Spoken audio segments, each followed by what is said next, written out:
Hello बच्चों, let's read the question here. The question says in five kingdom system the main basis of classification is. Five kingdom classification था, उसमें basis क्या था? Main structure of nucleus, mode of nutrition, morphology, asexual reproduction.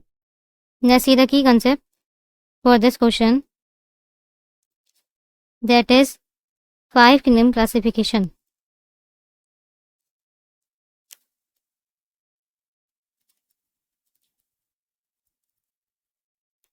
किसने दिया था?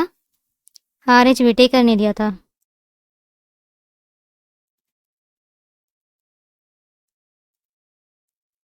In the year of 1969। Five kingdom कौन से थे हमारे? Monera,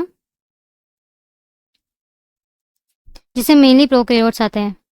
second, protista, mostly known as unicellular eukaryotes आते हैं इसमें। थर्ड है fungi. Fourth one is plantae and the last one is animalia. ठीक है, तो इसके बेसिस क्या रखे गए थे जब इस क्लासिफिकेशन को करा गया था? First, cell structure. Cell structure में क्या आता है? आप उनका टाइप देखोगे कि ये प्रोकैरियोटिक है कि यूकैरियोटिक है, उनकी सेल वॉल किससे बनी है। Second is body organisation.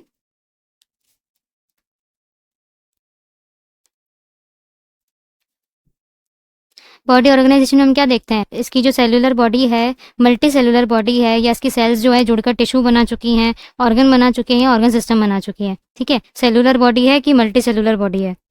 Third one is reproduction.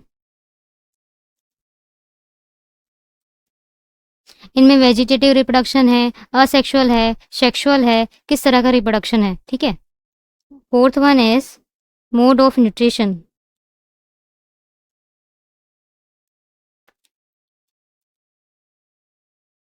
देखो, मोड ऑफ न्यूट्रिशन बहुत टाइप का होता है।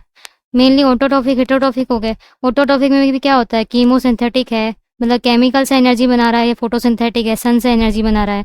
हिटरोट्रॉफिक में भी जैसे पैरासिटिक होते हैं, जो जो लिविंग ऑर्गेनिज्म को खा के अपना पेट भरते हैं। एक होते हैं सेप्रोफिटिक, होते हैं डेड एंड डिकेड मैटर पे अपना फूड खाते हैं। ठीक है। और एक होते हैं जो होलोजोइक होते हैं, जो होल ग्रेन फूड यूज करते हैं। ठीक है, जैसे कि हम होलोजोइक हैं। तो हिटरोट्रॉफिक भी बहुत तरह का होता है, ऑटोट्रॉफिक भी बहुत होता है। तो मोड ऑफ न्यूट्रिशन में तो बहुत डाइवर्स है। Last one is the most important one, phylogenetic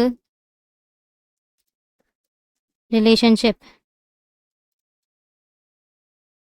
देखो, फाइलोजेनेटिक मीन्स क्या होता है? यहाँ पे इवोल्यूशनरी हिस्ट्री देख रहे हो आप उनकी, उनका पास्ट में जो इवोल्यूशनरी उनकी हिस्ट्री रही है वो आप चेक करोगे।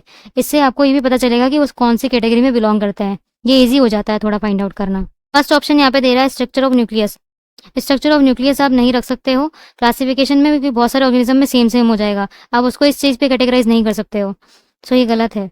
Mode of nutrition, mode of nutrition हमारा एक रीज़न है, क्योंकि ये बहुत डाइवर्स चीज़ है। ठीक है, तो ये हमारा रीज़न हो सकता है। Third is morphology. मॉर्फोलॉजी तो कभी नहीं हो सकता। देखो, मॉर्फोलॉजी आप रखोगे तो उसके साथ आपको एनाटॉमी तो रखनी ही पड़ेगी, जब भी आपको क्लासिफिकेशन का बेसिस बनाया है। ठीक है, तो मॉर्फोलॉजी ओनली तो नहीं हो सकता ये। असेक्सुअल रिप्रोडक्शन, आप खाली असेक्सुअल रिप्रोडक्शन नहीं ले सकते हो, क्योंकि मोस्ट तो ऐसे ऑर्गेनिज्म है जो सेक्सुअल रिप्रोडक्शन करते हैं, तो उनको आप काउंट नहीं करोगे क्या?